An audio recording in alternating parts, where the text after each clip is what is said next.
একটা সাগরের মাঝখানে একটা জাহাজ চলছে, জাহাজ। আপনারা তো অনলাইনে অনেকে জাহাজ দেখেছেন, অনেকে ডাইরেক্ট দেখেছেন। জাহাজগুলো সাগরের পানিতে চলে, জাহাজটা সাগরের পানিতে চলছে।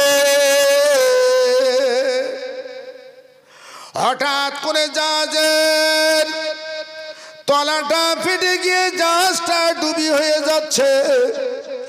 আপনি একবার বলেন আপনার বুকে হাত দিয়ে, আব্বা, যে মানুষটা পানিতে ডুবে হয়ে যায় ওর তো চিন্তা হয় বাঁচার জন্য নাকি? ও তো চেষ্টা করে, ও তো বাঁচার জন্য চেষ্টা করে। আব্বা, সাগরের পানিতে ডুবে যাচ্ছে জাহাজটা, জাহাজের যাত্রীগুলো বাঁচাও বাঁচাও বাঁচাও। খালি আওয়াজ হচ্ছে বাঁচাও, কি আছো আমাকে একটু বাঁচিয়ে নাও, কি আছো বাঁচিয়ে নাও। কবরের সঙ্গে নবী বলেছে কবরকে কিন্তু সাগরের সমতুল্য করেছে। কবরে যারা চলে গেছে যারা বাঁচাও, আমার জন্য একটু নেকির জন্য ব্যবস্থা করো, দোয়া সবরি সারি করো। কবরের দ্বারে আমরা সালাম দিয়ে সূরা ফাতিহা শরীফ পড়ি কি পড়ি না? সূরা ইখলাস শরীফ আমরা পড়ি, সূরা কুলুস সূরা যেটা আমরা পড়ি, দরুদ শরীফ পড়ে আমরা দোয়া করি। কবরস্থানে যখন দোয়া করা হয়, ওই কবরবাসীর কবরে যখন সওয়াব পৌঁছানো হয়, ওরা এত খুশি হয়ে যায়, জীবিত মানুষদের জন্য দোয়া করতে থাকে। জোরে বলেন সুবহানাল্লাহ। দুটো দোয়া নবী বলেছে দ্রুতগামীতে কবুল হয়। এক নাম্বার দোয়া হলো যখন জীবিত মানুষ দোয়া করে, মরা মানুষদের জন্য এই দোয়াটা সুইষ্টেবার আগে কবুল হয়। আর ওই মরা মানুষগুলো জীবিত মানুষদের জন্য দোয়া করে, এ দোয়াটাও আল্লাহর দরবারে দ্রুতগামীতে কবুল হয়। আল্লাহু আকবার। এই সোনার ছেলেরা, এই কবরস্থান সংলগ্নে প্রত্যেক বছরের জলসা। টাকা কি বাবা সঙ্গে যাবে বলে মনে হয়? টাকা যাবে?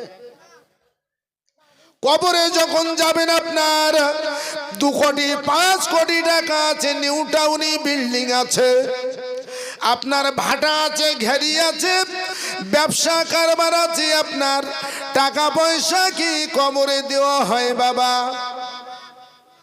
খালি কাফনের কাপড়, তাও আমার বন্ধু সোনা দানা মাখানো নয়, সাদা কাপড়ের কাপড় পরিধান করে কবরে নামানো হয়।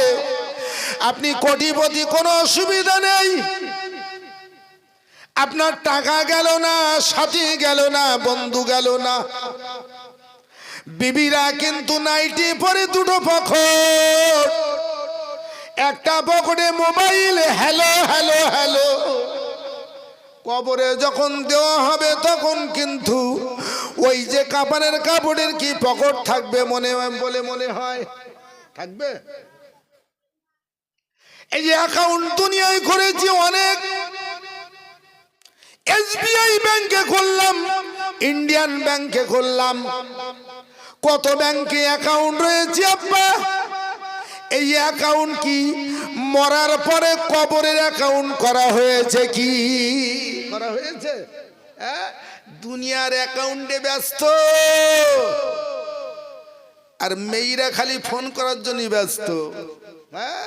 কানে ওয়াকম্যান আর নাইটির 2টো পকেট, পকেটের ভিতরে মোবাইল দিয়ে খালি ফোন করতে, কোথায় করতে খোদা জানে। ইন্নাল্লাহা আলা কুল্লি শাইইন কাদির।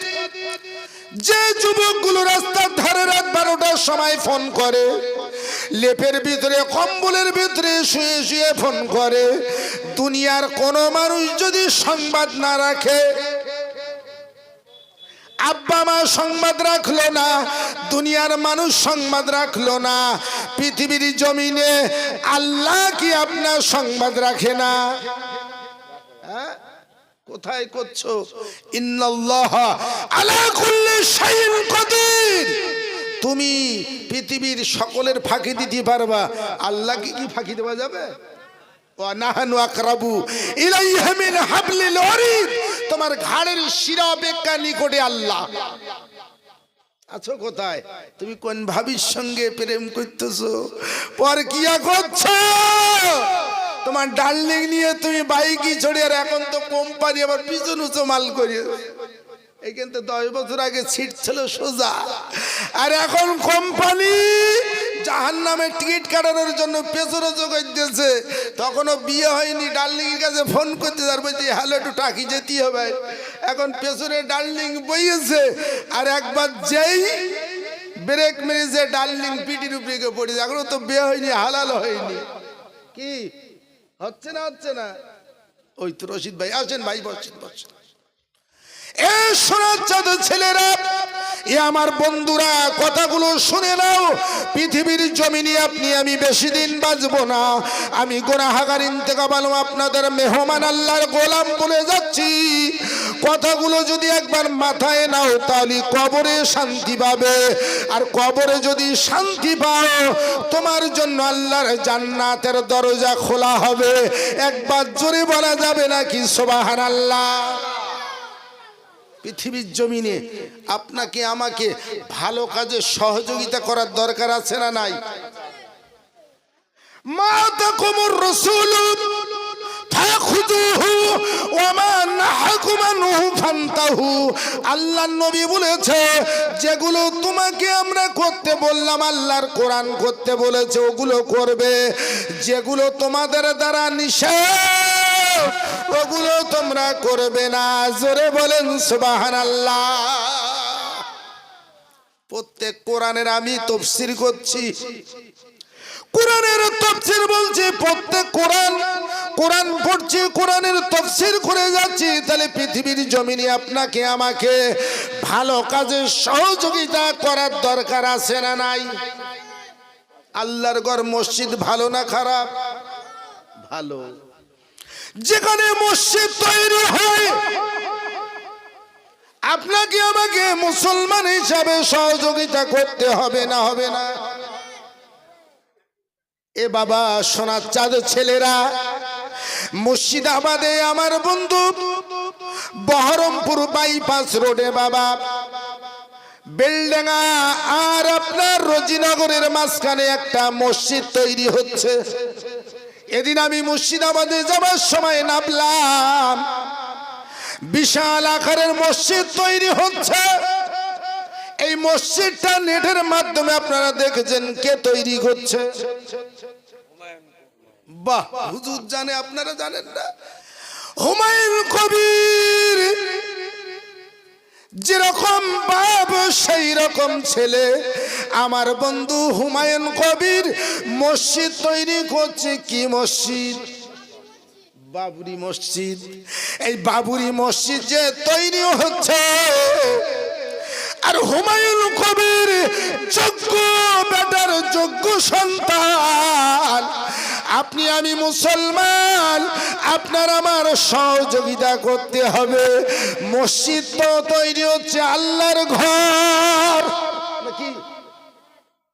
সিরাজপুরি মসজিদ তৈরি হবে, আপনাকে আমাকে সহযোগিতা করতে হবে। নবীর মাদ্রাসা তৈরি হবে, সহযোগিতা করতে হবে। মুসলমান সেখানে টাকা দেওয়ার জন্য এত টাকা, এসবিআই ব্যাংক থেকে অ্যাকাউন্টে যত টাকা ঢুকবে উনি বলে দিচ্ছেন, আর টাকা দেবেন, আর টাকা নেওয়ার মতন জায়গা নেই। মুসলমান টাকা দিতে পারে মসজিদের জন্য, কি পারে না? মুসলমান টাকা দিতে পারে মসজিদের জন্য, আল্লাহর ঘর। মুসলমান প্রয়োজনে আল্লাহর ঘরের জন্য রক্ত দিতে পারে। জোরে বলেন সুবহানাল্লাহ। পারে না? আমরা রক্ত দিতে রাজি, হাত তোলেন। কারা দেবে? মুসলমান হাত নামান। মুসলমান কিন্তু প্রয়োজনে রক্ত দিতে পারে, প্রয়োজনে কিন্তু রক্ত দেবে, টাকা দেবে, মসজিদের জন্য, মাদ্রাসার জন্য, খানকা, ঈদগাহ, কবরস্থানের জন্য টাকা দেবে, অর্থ দেবে, রক্ত দেবে। মুসলমান কোনোদিন পিছায় না। মুসলমান বাঘের বাচ্চা, মুসলমান পিছায় না। আল্লাহর ঘরের জন্য মুসলমান সব করতে পারে। আল্লাহ কতটা মানুষকে ভালোবাসেন। সাগরের মাঝখানে যার কথা বলছিলাম, জাহাজ ডুবি হয়ে যাচ্ছে আব্বা, জাহাজটা ডুবি হয়ে যাচ্ছে, আর ওই যাত্রীগুলো বাঁচাও বাঁচাও করে চিৎকার করছে। আহা, চিৎকার করতে করতে কেতাবে লেখা জাহাজটা ডুবি হয়ে গেল, জাহাজের যাত্রীগুলো পানির তলায় ডুবে গেল। ওর ভিতর থেকে একটা মহিলা পেটে তার বাচ্চা, গর্ভে তার বাচ্চা। মহিলাটা একটা তক্তা খুলে নিয়ে জাহাজের তক্তার উপরে সাগরের পানিতে ভাসা শুরু করেছে। সাগরের পানিতে বাঁচিয়ে রেখেছেন কে? জোরে বলেন, আরো জোরে বলেন কে? আল্লাহ। যে মানুষ সাগরের পানিতে তক্তার উপরে আল্লাহ বাঁচিয়ে রেখেছে সাগরের পানির ঢেউ। যারা বকখালি গিয়েছো তারা দেখেছো সাগরের পানির ঢেউ কিরকম। যারা গিয়েছে দীঘায় তারা দেখেছে সাগরের পানির ঢেউ কিরকম। ওই সাগরের পানির ঢেউ লাগছে, আর আল্লাহ ওই মহিলাটার তক্তার উপরে ভাসিয়ে রেখেছে।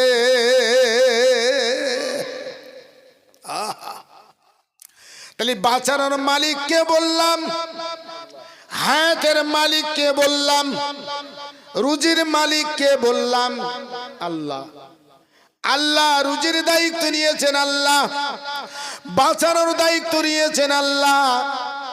সাগরের পানিতে ভাসছে, তক্তায় ঢেউ লাগছে আব্বা, লাগতে লাগতে হঠাৎ মহিলাটার গর্ভে যে বাচ্চা, প্রসব বেদনা শুরু হয়েছে। পৃথিবীর জমিন না, সাগরের পানি। সেই সাগরের পানি তক্তা, তক্তার উপরে মহিলাটা আছে, আর তার উপরে বাচ্চার প্রসব যন্ত্রণা শুরু হয়েছে। দুনিয়ায় তার সামনে চাচিমা থাকে, বুনিরা থাকে, ধাত্রী থাকে, আর সেখানে তো কেউ নেই। একমাত্র কে আছে? আল্লাহ আছে। সাগরের পানিতে যখন প্রসব বেদনা শুরু হয়েছে, মায়েদের কাছ থেকে শুনবেন, সোনার চাঁদ মেয়েদের কাছ থেকে, পৃথিবীর জমিনে সবচেয়ে কষ্টের টাইম হলো বাচ্চা প্রসবের টাইম। কি গো, হ্যাঁ? ছেলেদের তো মুসলমানই দেয়, সিরাজপুরীর হাজামেদের তো নাম করা, হ্যাঁ? একটু যেটা নাপাক চামড়াটা কেটে দিচ্ছে, তাই কত কষ্ট, ছোটাছুটি করতে যে বাপবারে মা করতে। মেয়েদের পৃথিবীর জমিনে এত কষ্ট হয়, তাই নবী বলেছে যখন মেয়েদের পেটে বাচ্চা আসবে, তখন ওদের তোমরা কি করবে? ভালো খাবার খেতে দেবে। ওদের যেটা মনে চাহিদা, ওই চাহিদা অনুযায়ী যেটা তাদের প্রতি খাওয়ার ইচ্ছা হবে খাওয়াবে তোমরা। মেয়েদের সেই সোনার চাঁদ মা আমার সাগরের পানিতে ভাসতে ভাসতে পেটে গর্ভে বাচ্চার প্রসবের যন্ত্রণা, বাচ্চা ভূমিষ্ঠ হলো ওই সাগরের মাঝখানে তক্তার উপরে, সাগরের মাঝখানে পানিতে কিন্তু ভাসছে। তার উপরে কে আছে? কচি আর কচির মা। ওই কচিটা ছেলে কচি হয়েছে, কচিটা ছেলে কচি হয়েছে। কিতাবে রাইটার লিখেছে কচিটা কিন্তু মেয়ে কচি নয়, কচিটা হলো ছেলে কচি। কচি আর কচির মা ভাসছে তক্তার উপরে, তলায় পানি, চারিদিকে তাকায় পানি আর পানি, পানি আর পানি। সাগরে যারা দেখেছেন কোন কিনিরা মেলে বলে মনে হয়। কেউ গিয়েছেন দীঘায়? গিয়েছেন কেউ? বাহ, এই তো কচিরা গিয়েছে। বাহ বাহ। সাগরের যতক্ষণ তাকাবেন দৃষ্টিতে ততক্ষণ পানি আর পানি, পানি আর পানি। মহিলাটা তাকায় চারিদিকে পানি আর পানি ছাড়া একটা সাথী মেলে না। ওই কচি আর কচির মা তক্তার উপরে রয়েছে, তাছাড়া পৃথিবীতে আর কেউ নেই। চারিদিকে তাকিয়ে আছে পানি আর পানি। ওই পানির মাঝখানে বাসতে বাসতে আল্লাহ বলছে আজরাইল যাও, চলে যাও আজরাইল। তক্তার উপরে যে মার তার কচি আছে, ওই মাকে তুমি জান কব্জ করে লাও। আচ্ছা, পৃথিবীতে যখন মা মারা যায়, কচি 6 মাস 1 বছর 1 দিন 2 দিন মানুষ করে তার চাচিমা, ফুবুমা থাকলে ফুবুমা, খালামা থাকলে খালামা, কেউ না থাকলে গ্রামে চাচিমারা। সাগরের পানিতে কেউ নেই, মার কচি ছাড়া কেউ নেই। যদি ওই মাকে জান কব্জ করে, ওই কচির দায়িত্ব কে নেবে? কে তাকে খাওয়াবে? কে তাকে বড় করবে? আজরাইলের কথা শুনলে আপনার আমার মনের ভিতরে একটা ভয় আসে না? আসে না? আজরাইলের কথা শুনলে ভয় লাগে না?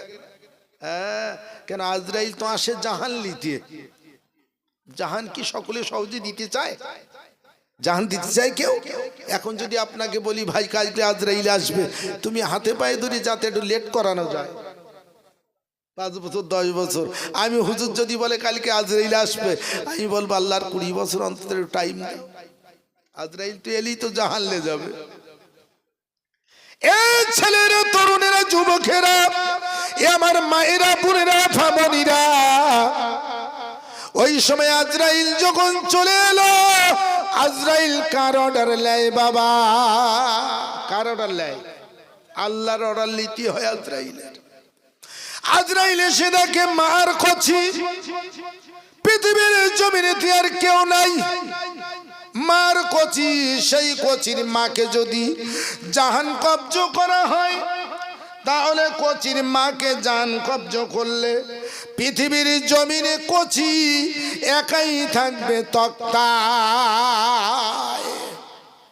কিন্তু আল্লাহ জানিয়েছে জাহান কব্জ করতে হবে। আজরাইল বললেন আমার 2টি জায়গায় জাহান কব্জ করতে গিয়ে আমার চোখে পানি বেরিয়ে গেল। আমরা যখন মরা বাড়িতে যাই, আমাদের চোখ দিয়ে টপিয়ে টপিয়ে পানি পড়ে। মায়েদের বোনেদের অন্তর আরো নরম। যদি কোনো বুবু আর এক বুবুর গলা জড়িয়ে কাঁদে, আমার মা নাই, আমার মা বিদায় নিয়েছে, আর এক বুবু তার চোখে পানি এসে যায়। কি গো? চোখ দিয়ে পানি টপিয়ে টপিয়ে পড়ে। আজরাইল জাহান কব্জ করতে গিয়ে আজরাইলের চোখ দিয়ে পানি বেরিয়ে গেল। আজরাইলের এটাই মনে হয়, আল্লাহ, এই সাগরের মাঝখানে মার কচি ছাড়া কেউ নেই। সেই মার কচির ভিতরে মার জান কব্জ করছি। আল্লাহ, আল্লাহ বলছে আজরাইল তুমি কব্জ করবে, ওই কচির দায়িত্ব আমি আল্লাহ নিলাম। মুসলমানদের দায়িত্ব কে নেবে? এই জোরে বলেন। এসআইআর হচ্ছে, মুসলমান ভাবছে না না না, কোন মুসলমানের ভাবনা নাই, আমরা ভারতের নাগরিক, আমাদের কোনো অসুবিধা নাই। জোরে বলেন সুবহানাল্লাহ। মুসলমানদের কোনো অসুবিধা নাই। মুসলমানদের দায়িত্ব আল্লাহ নিয়েছে। মুসলমানের সম্মান ইজ্জত কে দেখবে?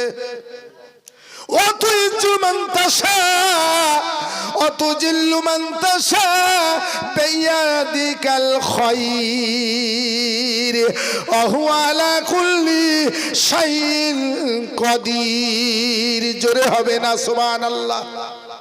আল্লাহ কোরআনের তাফসীরে জানান, ইজ্জত নেওয়া দেওয়ার মালিক আমি হলাম আল্লাহ। ইজ্জত নেওয়ার মালিক কে? আল্লাহ। আল্লাহ কিন্তু ইজ্জত দেবেন। সাগরের পানির তলায় আল্লাহর কত সৃষ্টি আছে আব্বা, তাদের খাওয়ায় কে? আল্লাহ খাওয়ায়। আপনাকে আমাকে আল্লাহ খাওয়ায়। আপনি আমি, আল্লাহ আপনাকে আমাকে খাওয়ায়। এ সোনার চাঁদ ছেলেরা, তরুণেরা, যুবকেরা, ওই সময় আজরাইলের চোখে পানি বেরিয়ে গেল। জাহান কব্জ করে নিলেন কার? তার মার। মনে আছে? হ্যাঁ, মার জান কব্জ করা হলো। মহান আল্লাহর কে দয়া, মায়ের জাহান কব্জ করার পরেও মায়ের স্তনটা আল্লাহ ভালো রেখে দিয়েছে। জোরে বলেন সুবহানাল্লাহ। কচি মায়ের স্তন খায়, দুধ পান করে আব্বা। পৃথিবীর জমিনেতে মালিক সব করতে পারে। কুন মানে হয়ে যাও, ভায়া কুন মানে ধ্বংস হয়ে যাও। কুন বলতে আল্লাহ 10টা দুনিয়া বানাতে পারে। জোরে বলেন সুবহানাল্লাহ। খালি কুন ফায়া কুন। সেই আল্লাহ তার মায়ের স্তন ভালো রেখেছে। তক্তার উপরে ভাসছে বাচ্চা, বাচ্চা মায়ের বুকের উপরে আছে। আল্লাহ আরো কি করতে পারে আপনাদের আমি শুনিয়ে যাচ্ছি। তক্তাটা ভাসতে ভাসতে ভাসতে ভাসতে কিনারায় লেগেছে পানির গায়ে, সাগরের কিনারায় লেগেছে। আল্লাহ দুনিয়ার বান্দা বান্দিকে কত ভালোবাসেন। পৃথিবীর জমিনেতে আব্বা বন্ধু বন্ধুকে কত ভালোবাসে। টাকা দিলে বন্ধু পাওয়া যায়, কি গো? হ্যাঁ, কিন্তু নিঃস্বার্থভাবে ভালোবাসে মা। পৃথিবীর জমিনেতে মার আব্বা সবচেয়ে বেশি ভালোবাসে। কোনো স্বার্থের দরকার নাই। বিবি ভালোবাসে, যত টাকা দেবেন বলবে আমার সোনার স্বামী। হ্যাঁ, যত টাকা দেবেন তত বলবে সোনার স্বামী। আর টাকা দেওয়া বন্ধ করলে বলে আমি এ কোন কালের কাছে পড়েছি। কি টাকা দিলে, মাল দিলে বিবি ভালোবাসবে, ভাই ভালোবাসবে। বলো আমার ভাইয়ের মতন সোনার চাঁদ ভাই নাই। বোন বলবে টাকা দিচ্ছে আমার ভাইয়ের মতন মানুষ হয় না। আর মা বাপকে কিছু না দিলেও মা বাপ নিঃস্বার্থে ভালোবাসে। বলেন একবার সুবহানাল্লাহ। সাগরের কিনারায় তক্তা লেগে গেছে। জঙ্গলের একজন হিংস্র প্রাণী, যার নাম বাঘ। আর মদ্দা বাঘের নাম বাঘ, মেয়ে বাঘের নাম বাঘিনী। যেরকম সুন্দরবনে রয়্যাল বেঙ্গল টাইগার 12-14 হাত লম্বা, ওই রকম একটা বাঘিনী, তার বাচ্চা মারা গেছে। বাঘিনীর বাচ্চা মারা গেছে। বাঘিনীর স্তনে দুধের যন্ত্রণা হয়। বাঘিনী ছুটে দিয়ে জঙ্গলে ঘোরে। ঘুরতে ঘুরতে পানি পিপাসা হলো। বাঘিনী এসেছে সাগরে এতে পানি পান করতে। আর বাঘিনী পা দুটো লম্বা করে দিয়েছে সাগরের পানিতে। পিছনে দুখানা পা মাঝখানে রয়েছে তক্তাটা কে দিয়েছে? আল্লাহ। আর বাঘিনীর স্তনটা কচির মুখে লেগে গেল, কচি দুধ টানতে শুরু করেছে।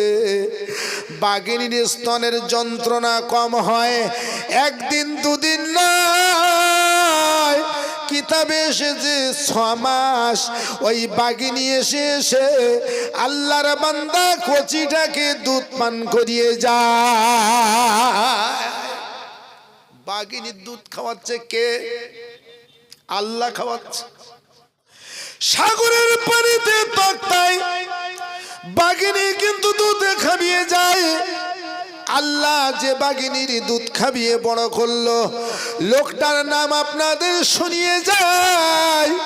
লোকটার নাম হলো বাদশাহ সাদ্দাত। নাম কি? সাদ্দাত বাদশাহ, যাকে আল্লাহ বাদশাহ বানিয়েছে। আল্লাহ পারে না? আমার বন্ধু সোনার চাঁদের ছেলেরা, আল্লাহ তোমাকে সাগরের পানিতে বাঁচিয়েছে, বাঘিনীর দুধ তোমাকে খাইয়েছে। আর যদি তুমি সে আল্লাহ ভোলা হয়ে যাও, তোমার কবরে দুকরে বাস পড়বে। তা কার কবরে পড়বে? যে আল্লাহ তোমাকে সাগরের পানি থেকে বাঁচালো, বাঘিনীর দুধ খাইয়েছে, সেই আল্লাহকে যদি তুমি মালিক না বলে ভুলে যাও, তোমার কবরে বাস পড়বে না। তা পড়বে কার কবরে? বাবা, সেকেন্ডে সেকেন্ডে তোমার কবরে বাস পড়বে, দেখার লোক হবে না। সেই সাদ্দাত বড় হলো, সাদ্দাত বড় হলো। নবী এসে বলছে, সাদ্দাত তুমি হিরে জহর কাঞ্চন বাদশার বাড়িতে প্রথম মানুষ হলো। বাদশার বাড়িতে মানুষ হয়, আর বাদশার বাড়িতে যখন মানুষ হয়, বাদশা তখন কুড়ুনে বাচ্চাটাকে বেশি ভালোবাসে। অনেকে পোষা বাচ্চার নামে জমি লিখে দেয়। কি বাড়ি বাচ্চা পুষেছে, ছেলে রয়েছে, বলো বাচ্চা পুষেছে, তার নামে জমি লিখে দিয়েছে। কিন্তু বাড়ির ছেলের একটু রাগ হবে না? এদিকে বাড়ির ছেলের রাগ হবে না? যে টাকা তো জমি তো আমি পাবো, আরে কুড়ুনি পোষা বাচ্চা লিখে দিচ্ছে, বাপের ওপরে মার ওপরে বড় রাগ হবে।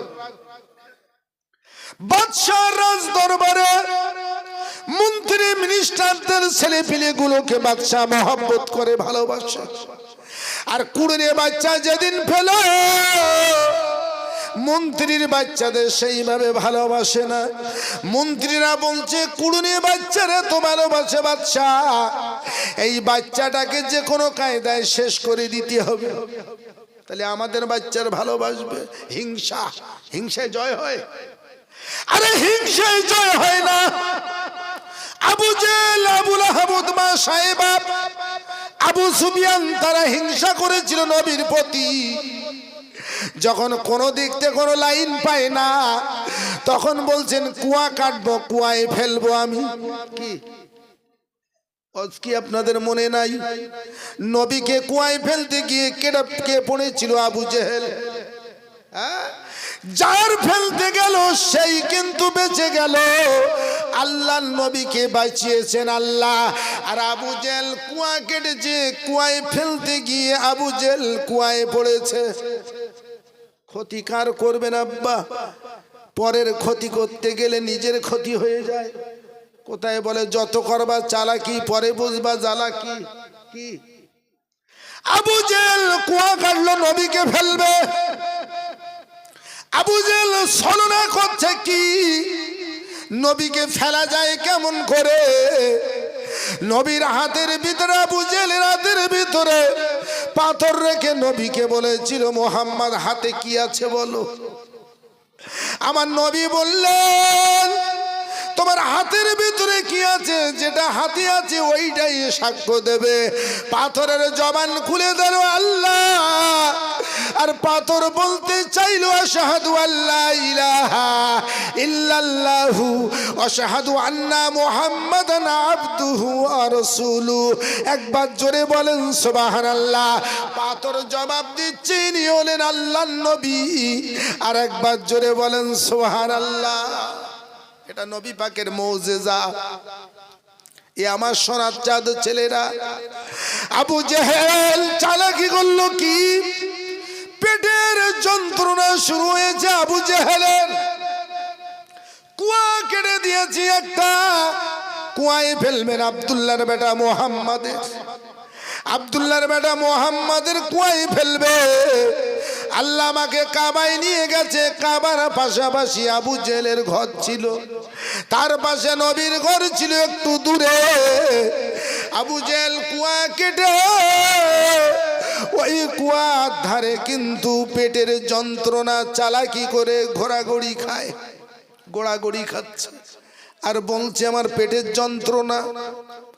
আবু জেহেল কুয়া কেটেছে তার কারণ পেটের যন্ত্রণা হবার কারণ হলো মুহাম্মদ সংবাদ পেলে তো আসবে, আর মুহাম্মদকে ধরে আমি কুয়ায় ফেলবো। আবু জেহেলের খেয়াল নেই, আবু জেহেলের খেয়াল নেই যে কুয়া কাটা। ওর মাথা হ্যাং হয়ে গেছে।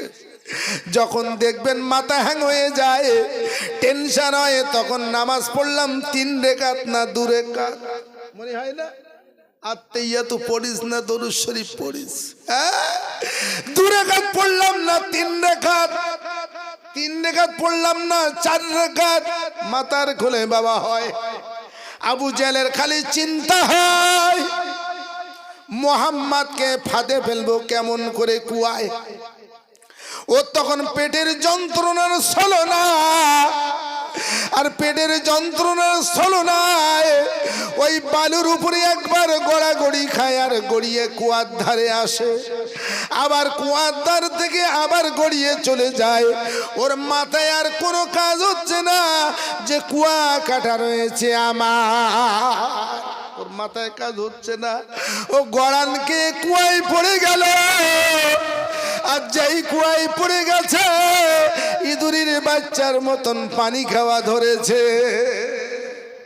ইঁদুরের চালায় পানি দেয় না ইঁদুর বের করার জন্য, ও তখন ইঁদুরের বাচ্চার মতো পানি খায়, ঢ্যাপ ঢেবে হয়ে যায় পেট।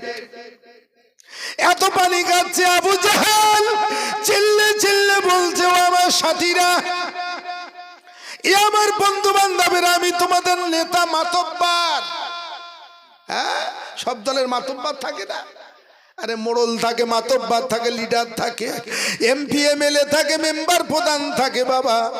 হ্যাঁ, ওই মাতব্বর বলছে আমি পানিতে ডুবে যাচ্ছি, পানি খাচ্ছি, ইঁদুরের বাচ্চার মতো পেট মোটা হয়ে যাচ্ছে। এ আমার সাথীরা তোরা ছুটিয়ে আয়, আমাকে একবার কুয়া থেকে তুলে নে, আমি তোদের মাতব্বর, আমি কুয়ার পানিতে পড়ে গেছি। ওরা এসে বলে মাতব্বর তুলবো কেমন করে?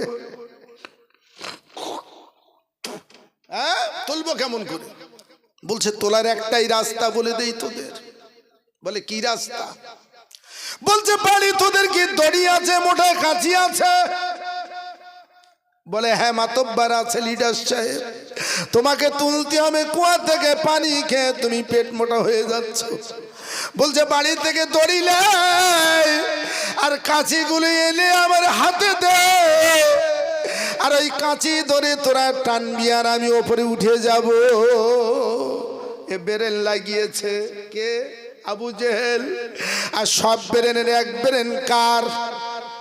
এই বলেন না, বলতে ভয় করছে আল্লাহ, আল্লাহর বেরেন, আল্লাহর ক্ষমতা। পৃথিবীর জমিনেতে কারোর ক্ষমতা নাই, আল্লাহর ক্ষমতার উপরে ক্ষমতা হয় না। আল্লাহ বলছে শোন জিবরাইল, আবু জেহেল মাতব্বরের তলবে ওরা। সাথীরা বলছে তোরা একবার, সাথীরা বলছে যে ওই দড়িগুলো কাঁচিগুলো নামিয়ে দিবি আর আমি ধরে উঠব। বলছে জিবরাইল তুমি কুয়ার মধ্যে চলে যাও। নবী ইউসুফকে কুয়ায় ফেলে দিয়েছিলেন ভাইরা চালাকি করে, নবী ইউসুফকে ফেলার আগে আল্লাহ জিব্রাইলকে কুয়ার ভিতরে নামিয়ে দিলেন, বড় আকারের জান্নাতি পাথর লাগিয়ে দিলেন। নবী ইউসুফকে যেই কুয়ার ভিতরে ফেলে দিলেন ভাইরা, সঙ্গে সঙ্গে নবী ইউসুফ জিব্রাইল জান্নাতি পাথর নিয়ে কুয়ার ভিতরে রেডি। যেই ফেলে দিয়েছে সঙ্গে সঙ্গে পাথরের উপরে নবী ইউসুফ দাঁড়িয়ে গেল। জোরে বলেন। এদিকে আবু জেল পানি খায়। নবী আমার বন্ধু নবীর চালাকি করবে নবীর সঙ্গে। আবু জেল পানি খায়, আবু জেলের হাতে দড়ি দেয়। জিব্রাইলকে আল্লাহ জানিয়ে দিলেন, যাও কুয়ার ভিতরে তুমি যত দড়ি দেবে তুমি লাটাঙে গোছাবে। যেরকম ঘুড়ির কিন্তু সুতোর একটা লাটাং আছে না নাই, সুতোগুলো কিন্তু গুটিয়ে নেয়। জিব্রাইলকে আমার বন্ধু দেখা গেল আব্বা ওই অবস্থায় সুতো যত কাছে দেয় জিব্রাইল তত লাটাঙে গোছায়। আর আবু জেলের হাতে দুই আদা বাকি, একবার জোরে বলা যাবে না সুবহানাল্লাহ। আবু জেল পানি খায় আর বলে, আমার সাথীর একবার শোন, এখনো তো দুই হাত বাকি, তাড়াতাড়ি দড়ি লিয়ায়। ওরা বলছে মাতব্বার লিডার এত দড়ি দেই, বলেন দুই হাত বাকি। দুই হাত বাকি হওয়ার কারণ কি? জিব্রাইল তো লাটাঙে গোছায় আর বাকি রেখেছে দুই হাত। ওর হাতে তো যাবে না, হাতে তো যাবে না আব্বা, দুই হাত বাকি। আবু জেল কিন্তু বলছে তাড়াতাড়ি দড়ি লিয়ায়, কাশি লিয়ায়। সাথীরা বলছে ও লিডার মাতব্বার আর দড়ি কাছি গ্রামে নাই। তো বলছে তোর বিবিদের কি কাপড় আছে? 12 হাত কাপড় নাকি? কাপড় ক হাত? 10 হাত, 12 হাত কাপড়। তা বলছে আমার তো বাকি মাত্র 2 হাত। তাহলে কাপড়ে একটা আনলে জোর দিলে তো হয়ে যাবে। কাপড় গুলো ওরা গেট দিয়ে দেয়, যত লম্বা করে তত জিব্রাইল কিন্তু লাটাঙে গোছায়, হাতে আর দুই হাত যায় না। আবু জেল ভাবলো আর উপায় নাই, যত দড়ি দেয় তত ছোট হয়, হাতে আর পৌঁছায় না। বলতে তোমরা একবার শোনো, আমার ভাইপো মোহাম্মদকে সংবাদ দাও, একমাত্র আমার ভাইপো মোহাম্মদ ছাড়া আমাকে আর কেউ পরে তুলতে পারবে না। জোরে বলেন সুবহানাল্লাহ। নবীর কাছে গিয়ে ওরা বললেন, তোমার চাচা আবু জেল পানির কুয়ায় তোমাকে ডাক দিয়েছে, মারা যাচ্ছে, পানি খেয়ে পেট ফুলে গেছে, চলো। আমার নবীর সঙ্গে তো দুশ্মনী করেছে, নবীর আর মনে নাই আছে? নবী তো রহমাতাল লিল আলামিন, ওয়া মা আরসালনাকা ইল্লা রহমাতাল লিল আলামিন। একবার বলেন না সুবহানাল্লাহ। সেই বিশ্ব নবীকে যেই বলেছে, রাসূল এসে দাঁড়িয়ে গেল, চাচা ও চাচা আবু জাহেল। ইনি ছিলেন চাচতো চাচা, আবু লাহাব ছিলেন নিজের চাচা, চাচতো গ্রাম্য চাচা আবু জেহেল। আবু জেহেল বলছে, ভাইপো আমাকে তুমি ছাড়া কেউ তুলতে পারবে না। আবু জেহেল বলছে, চাচা ভাইপো রে, তুমি আমাকে উপরে তোলো, আমি তোমার কলেমা শরীফ পড়ে মুসলমান হয়ে যাব। জোরে বলেন সুবহানাল্লাহ। আমার নবী বিশ্ব নেতা, জগৎগুরু নবী মুস্তাফা খালি হাতটা বিসমিল্লাহির রহমানির রহিম বলে কুয়ায় লাগিয়েছে।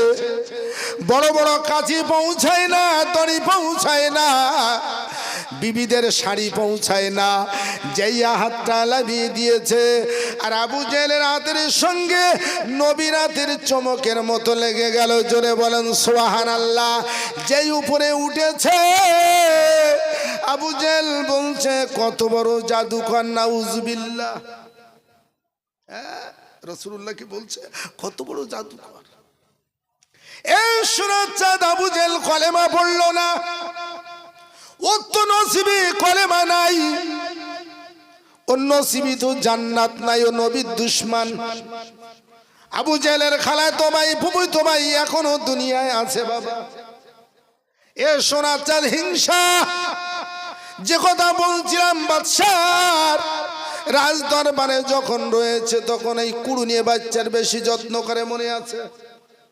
বাচ্চার যত্ন করে, ওই সময় বলছে বাচ্চার যখন যত্ন করে কে শেষ করতে হবে। তা বলতে তুমি শোনো, এ বাচ্চা জাহাপানা, আপনার যে পোষা বাচ্চাটাকে কি একটু দেবেন, বেড়াতে নিয়ে যাব। হ্যাঁ, চালাকি করছে। আমার বন্ধু ভালো মুখ দিয়ে বাদশার কাছ থেকে কাকে নিয়েছেন? বাদশা সাদ্দাতকে নিয়ে ওরা নিয়ে যাচ্ছে বহু দূরে। কিছু লোক বলছে একেবারে মেরে দাও, আবার কিছু বন্ধু বলছে না, মেরে দিয়ে লাভ হয় না, একটা বাচ্চা দূরে রেখে গেলে ও আর বাচ্চার দরবারে পৌঁছাতে পারবে না। তো বলছে ঠিক আছে, না পৌঁছাতে পারে, একটা কাজ করো, চোখ দুটো খচিয়ে নষ্ট করে দাও, তুলে দাও। চোখ যদি না হয়, চোখ যদি না দেখতে পাই, তাহলে আর যেতে পারবে না বাচ্চার দরবারে। বলছে চোখ যত নষ্ট করে আল্লাহর রহম দেখেন, যেই চোখ নষ্ট করে মাটির তলায় সোনা মণিমাণিক্য হিরে কাঞ্চন কোথায় আছে সব দেখতে পাচ্ছে ছোট বাচ্চাটা। আর যত দেখে ওরা চোখ খুঁচিয়ে চলে গেল। ওরা বলছে আর রাজ দরবারে যেতে পারবে না, ওই মালমাতা হিরে কাঞ্চন মণিমাণিক্য কোটি কোটি টাকার সম্পদ সব তুলেছে বাবা। উনি সেই জমানার বাদশা হলো। সেই জমানায় একজন নবী এলো, বলে বাচ্চা সাদ্দাত রে, আল্লাহ তোমাকে বিশাল অর্থ দিয়েছে, বিশাল টাকা দিয়েছে, বাদশা বানিয়েছে, তোমার মরার পরেও আল্লাহ তোমাকে একটা জান্নাত দেবে। বাদশা সাদ্দাতের মাথায় তখন লেগে গেল, আমি আল্লাহর জান্নাতে যাব না, আমি নিজেই দুনিয়ায় জান্নাত বানাবো। হ্যাঁ, আমি জান্নাত বানাবো। হ্যাঁ, আমি নিজেই জান্নাত বানিয়ে সেই জান্নাতে থাকবো। ফেরাউন নিজে খোদা বলে দাবি করেছিল। কি গো, এই নমরুদ দাবি করেছিল, গোটা পৃথিবীর বাদশাই তো করেছিলেন নমরুদ, পৃথিবীর বাদশা বলো। হ্যাঁ, আমাদের যেরকম ভারতবর্ষের রাজা, বাংলাদেশের রাজা, আরবের রাজা, সব আলাদা আলাদা।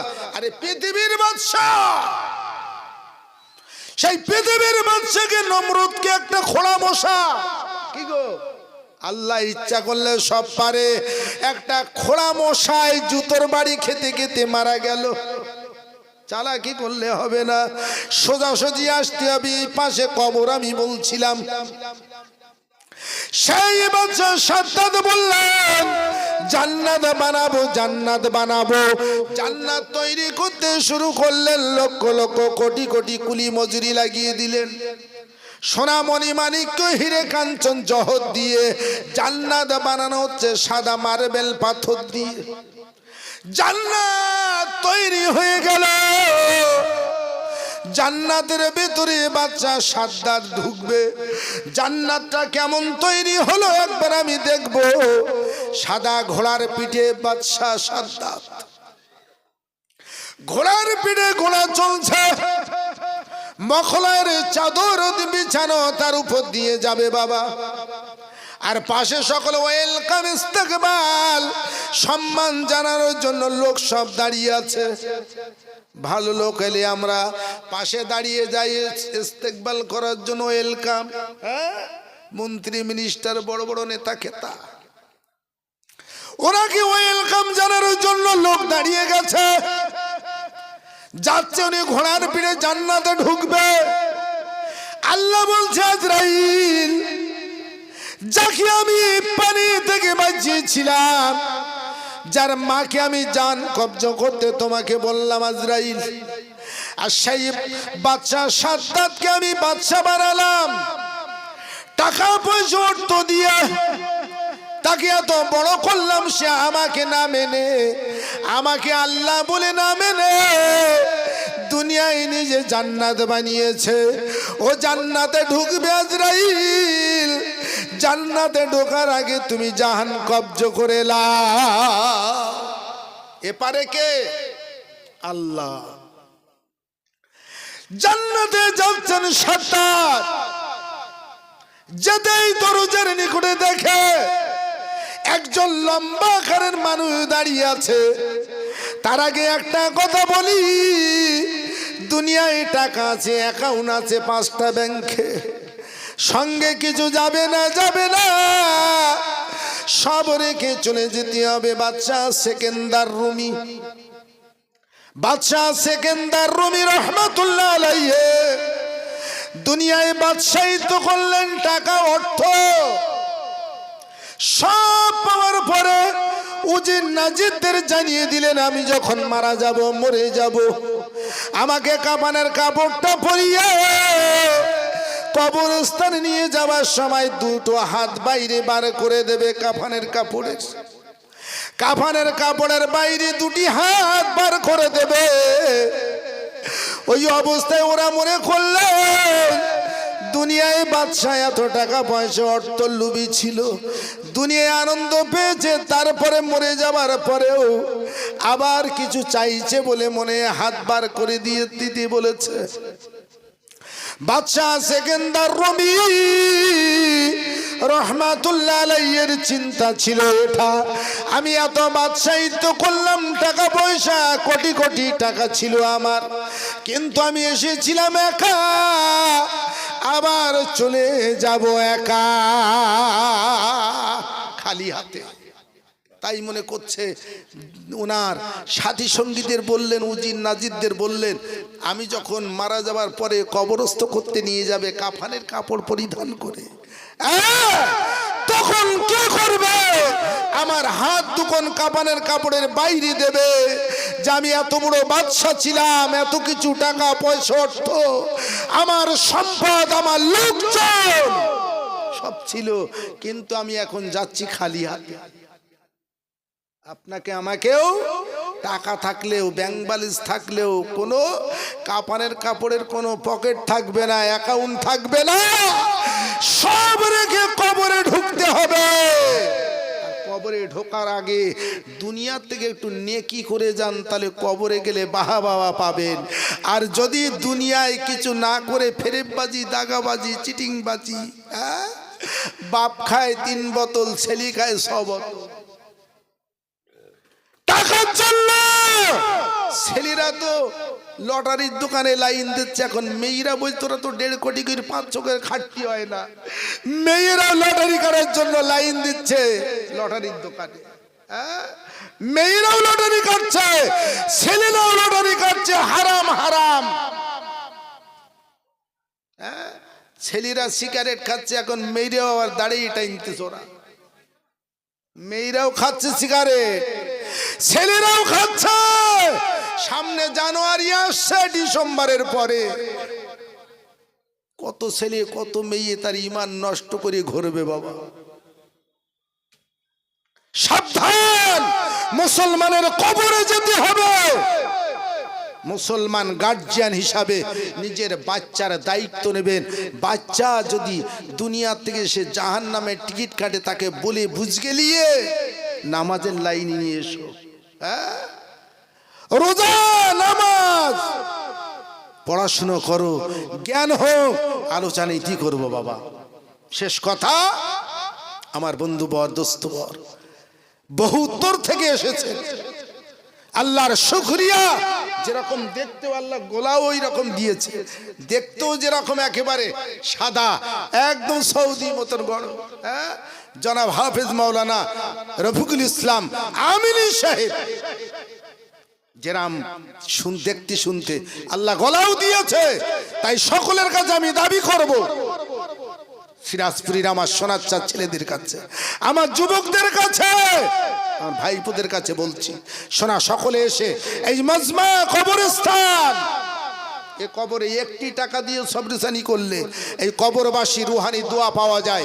শুরুতে আমি বলেছিলাম, বাচ্চা যারা বাচ্চা অবস্থায় মারা যায় তারা কিন্তু জান্নাতি জান্নাতি জান্নাতি।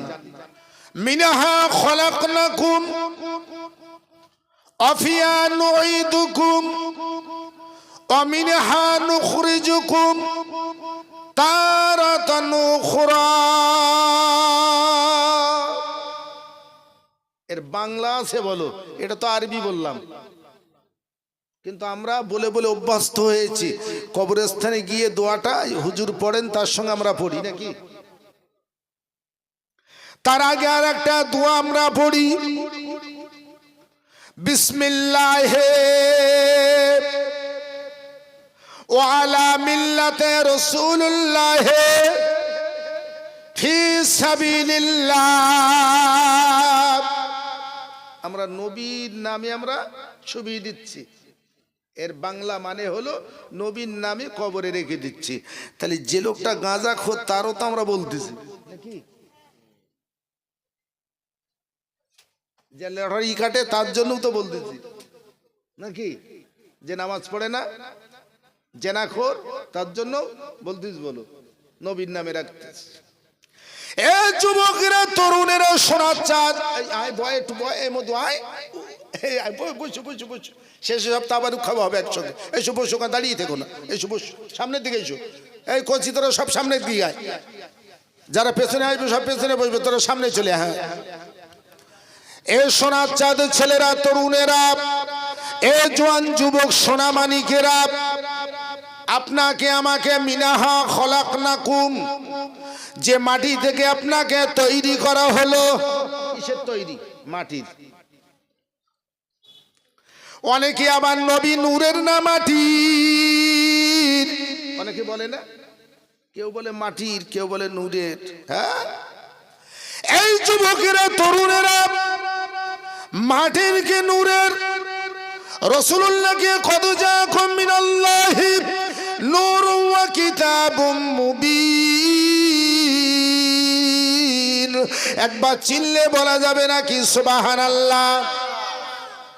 নবী নূরের কি মাটির? আপনাদের একটু আমি বলে দিচ্ছি আব্বা, যখন মাটি তৈরি হয়নি, যখন মাটি তৈরি হয়নি, আসমান তৈরি হয়নি, জমিন তৈরি হয়নি, পানি তৈরি হয়নি, কোনো কিছু তৈরি হয়নি, তখন নবী পাকের নূর মোবারককে আল্লাহ তৈরি করে দিয়েছে।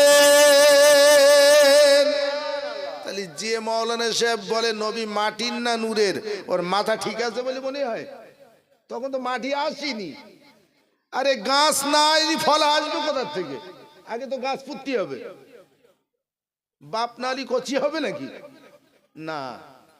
এই যুবকেরা, তরুণেরা, তোমার মাথা মনে বিগড়ে গেছে, তখন তো মাটি নেই, মাটি নেই, মাটি নেই।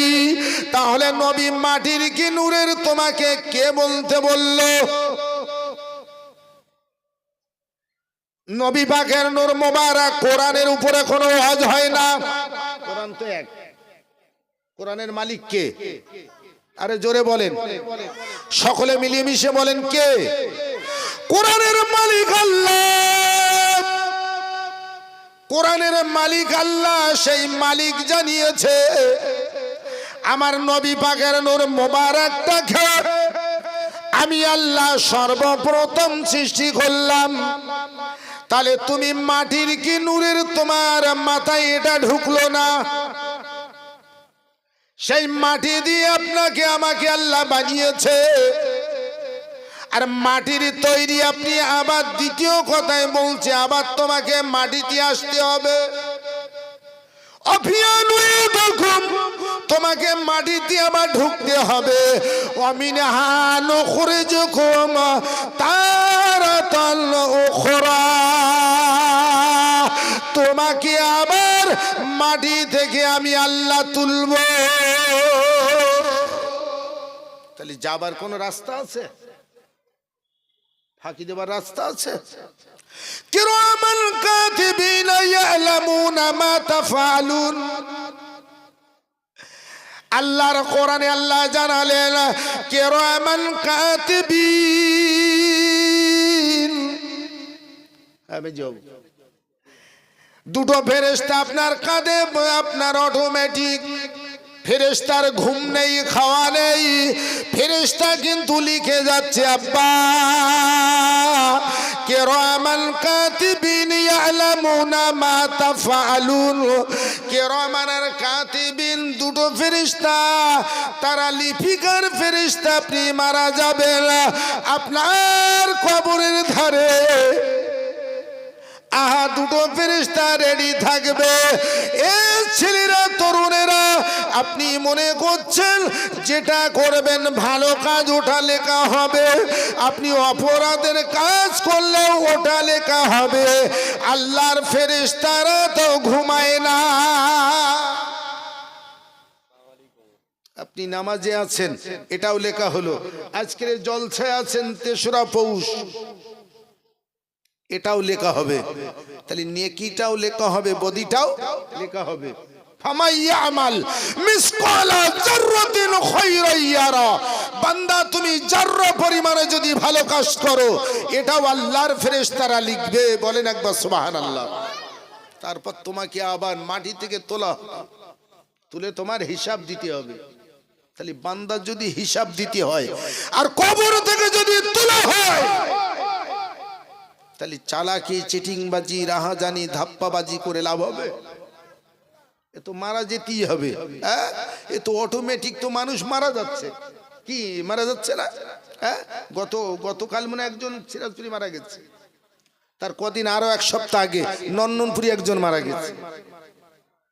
কিন্তু আমাদের সকলের মরতে হবে। ওদের তো এখনো মরার টাইম ওরা মনে করেনি, এখন আমার টাইম হয়েছে। বাড়ির থেকে ছেলে বার হচ্ছে, রাস্তায় যাচ্ছে, গাড়িতে অ্যাক্সিডেন্ট হয়ে মারা গেল। 18 বছর 20 বছর বয়স, ও কি মরার টাইম হয়েছে ওর? কিন্তু ফাইজা জাজালুহুম লা ইস্তাকিরুনা সাতাও ওয়ালা ইস্তাকদিমুন। তোমার মৃত্যুর যখন সময় হবে তার 1 সেকেন্ড আগ পিছ মৃত্যু হবে না। আগ পিছ মৃত্যু হবে না, কিন্তু তুমি মৃত্যুর জন্য তৈরি থাকো। সালাম ফিরাবে, হুজুর আছে, সালাম ফিরাবে ডাইনি, বায়ে ফিরাতে পারবে তারও প্রমাণ নেই। আরেকজন মানুষ আমাদের সিরাজপুরি নামাজে দাঁড়িয়ে সঙ্গে সঙ্গে মারা গিয়েছে। তাহলে মৃত্যু কখন হবে আপনার আমার কারো জানা নেই। কখন আল্লাহ আজরাইলকে পাঠিয়ে দেবে কেউ জানবে না। এ ছেলেরা, তরুণেরা, যুবকেরা, আল্লাহ যদি পৃথিবীতে কাউকে বাঁচায়, দুনিয়ার কোনো মানুষ নাই তাকে মারতে পারে। আর মালিক যদি কাউকে মেরে দেয়, পৃথিবীর কোনো মানুষ নেই তাকে বাঁচানোর। আপনাদের আমি প্রমাণটা শুনিয়ে দেব, তারপর শিশু কবরস্থানের ব্যাপারে আলোচনা শুরু করব। আব্বা